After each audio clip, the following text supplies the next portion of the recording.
Hello दोस्तों, नमस्कार। मैं हूं मुकेश कुमार। आपका स्वागत है अपने यूट्यूब चैनल एमएस क्लासेस में। जी हाँ दोस्तों, जैसा कि आज देख रहे हैं कि आप भौतिक विज्ञान के आंकिक प्रश्नों के साथ कक्षा 10 के प्रथम चैप्टर के ये सवाल हैं आपके कुछ, और इन्हीं सवालों पर आज चर्चा होनी है। तो दोस्तों, समय न गवाते हुए सीधा हम अपने मुद्दे पर आते हैं। पहला सवाल आपका दिया गया है, निर्वात में प्रकाश की चाल। देखिए, कक्षा 10 में बहुविकल्पी में कभी कभी ये सवाल पूछ लिए जाते हैं कि निर्वात में प्रकाश की चाल क्या होती है। तो पहला आंसर आपका हो जाएगा, निर्वात में जो प्रकाश की चाल होती है वो 3 × 10⁸ मीटर प्रति सेकंड होता है। जी हाँ दोस्तों, अगर आपसे पूछ लिया गया कि निर्वात में प्रकाश की चाल कितनी होती है, 3 × 10⁸ मीटर प्रति सेकंड होती है। और अगर पूछ लिया कि निर्वात में ध्वनि की चाल क्या होती है, तो निर्वात में ध्वनि की चाल सबसे कम होती है। ठीक है।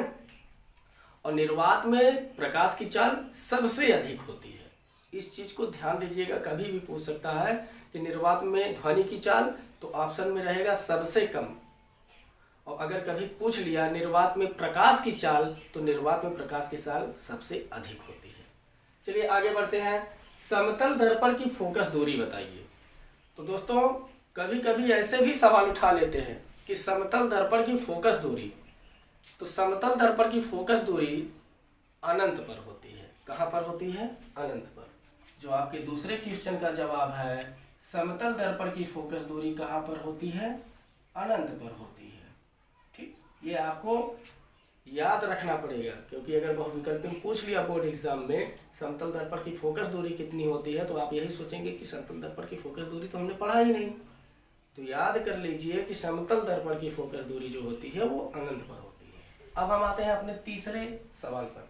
तीसरे सवाल पर आने से पहले हम इन्हें इरेज करना चाहेंगे। ठीक, तो तीसरा सवाल है हमारा, यदि कोई वस्तु किसी समतल दर्पण के सामने 10 सेंटीमीटर की दूरी पर रखी है, तो वस्तु व प्रतिबिंब के बीच की दूरी ज्ञात कीजिए। क्या कहा जा रहा है? यदि किसी समतल दर्पण के सामने, ये आपका क्या है? समतल दर्पण। ठीक, ये है आपका समतल दर्पण। कहा जा रहा है यदि किसी समतल दर्पण के सामने 10 सेंटीमीटर की दूरी पर, कितने सेंटीमीटर की दूरी पर? 10 सेंटीमीटर की दूरी पर ये कोई वस्तु रखी गई है, तो वस्तु व प्रतिबिंब के बीच की दूरी बताइए।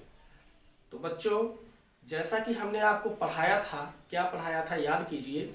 हमने आपको पढ़ाया था समतल दर्पण की विशेषता, और उस समतल दर्पण की विशेषता में हमने बताया था आपको कि यदि किसी समतल दर्पण के सामने कोई वस्तु जितने दूरी पर रखी जाती है, उतना ही दूरी पर पीछे उसका प्रतिबिंब बनता है। तो आप देखेंगे कि किसी समतल दर्पण के सामने जितने दूरी पर कोई वस्तु रखी जाती है, ठीक उतनी ही दूरी पीछे वस्तु का प्रतिबिंब बनता है। क्या बनता है? आपका प्रतिबिंब।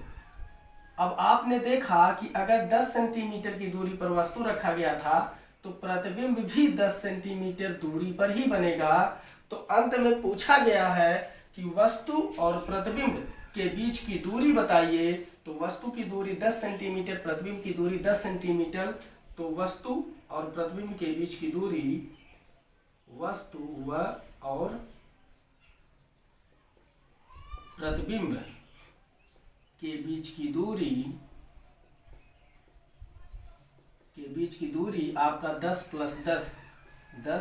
10 बराबर 20 सेंटीमीटर हो जाएगा। क्या हो जाएगा? 20 सेंटीमीटर। इस प्रकार से छोटे सवाल आपसे किए जा सकते हैं। ठीक, तो आशा करता हूं ये सवाल आपको समझ में आया होगा। अब हम अगले सवाल की तरफ बढ़ते हुए पहले इसे हम इरेज करना चाहेंगे। आपको समझ में आ गया होगा, तो इसे नोट कर लीजिएगा आप। ठीक, तो चलिए अगले सवाल पे हम चलते हैं। अगला सवाल हमारा क्या है कि यदि कोई प्रकाश की किरण पृथककारी पृष्ठ के साथ 30 अंश का कोण बनाती है, तो आपतन कोण और परावर्तन कोण का मान बताइए। क्या कहा जा रहा है? यदि कोई प्रकाश की किरण, ठीक, ये आपका क्या है? ये है आपका पृथककारी पृष्ठ। क्या है ये? पृथककारी पृष्ठ। ठीक, क्या बोला गया? और ये क्या है? आपका अभिलंब है। क्या है ये? अभिलंब। ठीक, इसे हम नीचे तक खींच लेते हैं। सवाल में कहा जा रहा है कि यदि कोई प्रकाश की किरण, मान लेते हैं कोई प्रकाश की किरण ऐसे आ रही है, ये है आपका प्रकाश की किरण। यदि कोई प्रकाश की किरण इस पृथक्कारी पृष्ठ के साथ 30 अंश का कोण बना रही है तो अंत में आपतन कोण और परावर्तन कोण का मान बताना है। तो सुनिए ध्यान से, हमने आपको बताया था, क्या बताया था कि आपतित किरण, ये है आपका आपतित किरण,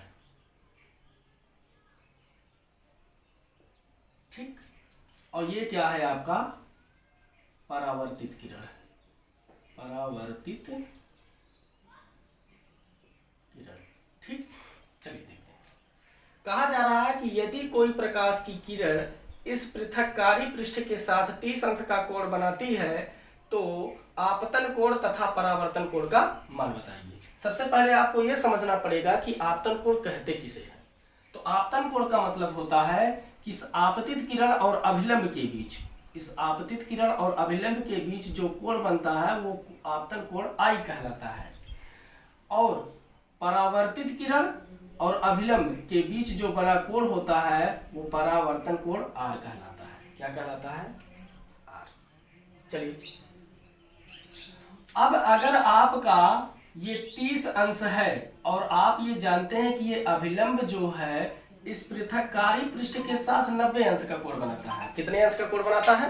90 अंश का कोण बनाता है। तो अगर ये पूरा 90 अंश का कोण है, इसमें से ये आपका 30 अंश है, तो आपका आपतन कोण कितना हो जाएगा?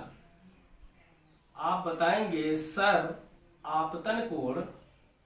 आपतन कोण जो होगा, हमने क्या कहा कि ये अभिलंब जो होता है ये पृथक्कारी पृष्ठ के साथ 90 अंश का कोण बनाता है। कितने अंश का कोण बनाता है? 90 अंश का कोण बनाता है। और इसी 90 अंश के कोण में ये 30 अंश आपका है और आपतन कोण हमारा ये निकालना है। तो क्या करेंगे, हम इस 30 अंश को घटा देंगे तो जो प्राप्त होगा आपका 60 अंश, यही क्या कहलाएगा? आपतन कोण कहलाएगा। तो आपतन कोण I का मान क्या हो गया आपका? ये 60 अंश हो गया। ठीक, अगर आपतन कोण का मान यहां पर 60 हो गया तो परावर्तन कोण का मान क्या होगा? दूसरे पे आते हैं, परावर्तन कोण। तो आपको बताया गया है कि परावर्तन जो कोण होता है वह आपतन कोण के बराबर होता है। किसके बराबर होता है? आपतन कोण के बराबर होता है। आपको पढ़ाया गया था किसमें, याद कीजिए, कौन सी हेडिंग थी? हेडिंग थी परावर्तन के नियम। परावर्तन के नियम में आपको 2 नियम बताए गए थे और उसमें से जो दूसरा नियम था वो यही था कि आपतन कोण जो होता है वह परावर्तन कोण के बराबर होता है। तो परावर्तन कोण जो होता है वो आपतन कोण के बराबर होता है, आपतन कोण जो होता है वो परावर्तन कोण के बराबर होता है। तो परावर्तन कोण बराबर आपतन कोण। अब आपका हो जाएगा परावर्तन कोण बराबर आपतन कोण कितना है? आपतन कोण आपका 60 है। तो इस हिसाब से आपतन कोण भी 60 अंश होगा, परावर्तन कोण भी 60 अंश हो जाएगा। ठीक, यहाँ पर आपका परावर्तन कोण भी 60 अंश हो जाएगा। ये सवाल इस प्रकार से सरल हो गया। तो जो आपका प्रथम चैप्टर है, मेरे ख्याल से कुछ इसी टाइप के सवाल आपके बनते हैं और इस सवाल को आप एक बार अच्छे से रिवाइज कर लीजिए, पढ़ लीजिए। कहीं न कहीं बोर्ड एग्जाम में अगर आ गया तो आप जो है वहां पर सफल रहेंगे लगाने में। ठीक है, तो आशा करता हूं कि ये पूरे सवाल आपको समझ में आए होंगे। और इसी के साथ यदि आप हमारे चैनल पर नए हैं तो चैनल को लाइक, सब्सक्राइब और शेयर करना ना भूलें, और साथ ही साथ सब्सक्राइब भी करें और दोस्तों को शेयर भी करें। इसी के साथ मिलते हैं नेक्स्ट वीडियो में नेक्स्ट टॉपिक के साथ।